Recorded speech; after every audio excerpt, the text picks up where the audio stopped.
ये New Zealand white का mail भी था, लेकिन मैंने क्रॉस नहीं किया। ये भी बहुत हैवी बॉडी है, लेकिन कैलिफोर्निया से हमने क्रॉस करा है। ठीक है जी।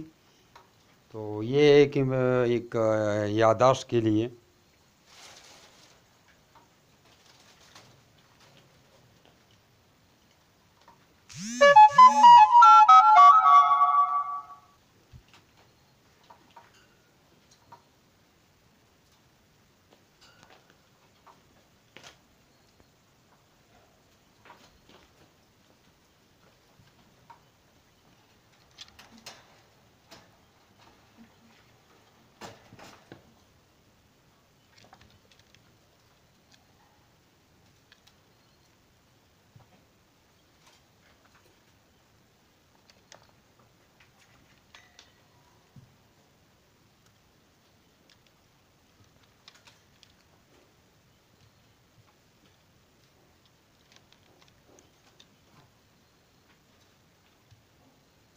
ये एक मेल है और 4 फीमेल है, पूरा सेट है।